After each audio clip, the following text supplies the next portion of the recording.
बारे में सारी इन्फॉर्मेशन देने वाला हूँ कि ये जो मार्बल फेस्टिवल है ये कब से स्टार्ट हुआ है और इसके पीछे कारण क्या है।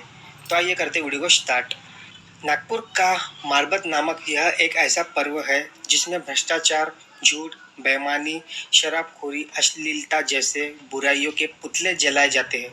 यह एक ऐसा पर्व है जो ब्रिटिश शासन का साथ देने वाले गद्दारों के खिलाफ विरोध प्रकट करने के लिए और आज़ादी के दीवानों की याद में मनाया जाता है। आश्चर्य हो रहा होगा आपको जानकर कि क्या ऐसा भी कोई त्योहार हो सकता है जिसका आधार धार्मिक न हो। इसे जानने के लिए हमें पिछली सदी में जाना होगा।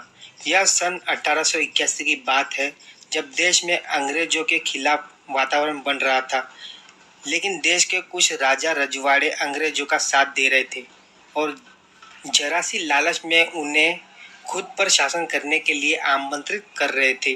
उन्हीं में थी नागपुर की तत्कालीन शासक बकाबाई भोसले, जिसने तात्या टोपे के विद्रोह के आग्रह को ठुकरा दिया और अपने सिपह सालारों और दरबारियों को लेकर अंग्रेजों के साथ हो गई।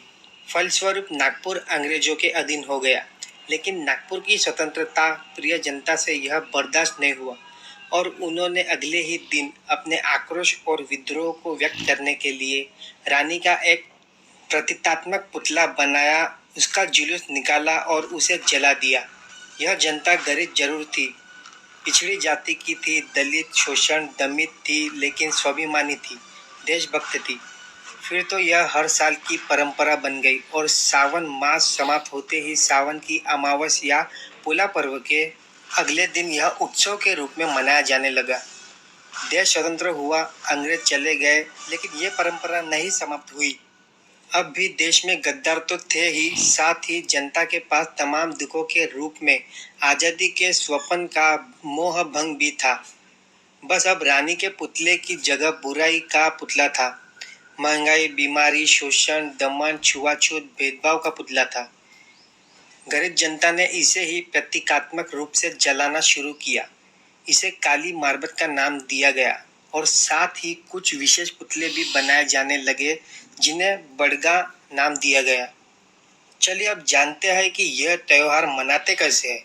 नागपुर शहर में सावन के अंतिम दिन अमावस्या को पोला नामक त्योहार मनाया जाता है। इससे ठीक दूसरे दिन सुबह से जोरों शोरों से काली मार्बत का जुलूस निकाला जाता है। आसपास के जाने कितने गांव और शहरों से इसे देखने के लिए लोग आते हैं।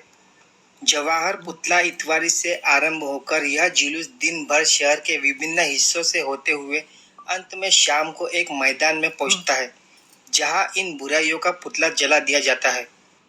मजेदार बात यह है कि अब इन पुतलों में बड़गा के रूप में गलत कमीशन खोरों, दलालों, भ्रष्टाचारियों, बेईमानों, चोरों और गुंडों के बड़गा यानी पुतले बनाए जाने लगे हैं। लोग इस बात के लिए स्वतंत्र है कि वे मार्बत और बड़गा के यह पुतले यह वजन में हल्के रहे, फिर इन्हें खूब सजाया जाता है, नकली है। और मजेदार बात यह है कि जलाने के पहले लकड़ियों से या झाड़ियों से या पलाश की टहनियों से इनकी पिटाई की जाती है। कालांतर में इस काली मार्बत में एक पीली मार्बत भी जुड़ गई। इसमें एक पीली देवी का एक सुंदर सा पुतला बनाया जाता है। जहाँ कुरूप काली मार्बत बुराई की प्रतीक है, वही सुंदर पीली मार्बत अच्छाई की प्रतीक है। दोनों मार्बत का जुलूस साथ साथ निकाला जाता है। अच्छाई के पुतले के आगे हर बुराई के पुतले को झुकाया जाता है। ऐसा माना जाता है कि पीली मार्बत यानी सुख, समृद्धि, संपन्नता, शांति और सुखमय जीवन सबको मिले।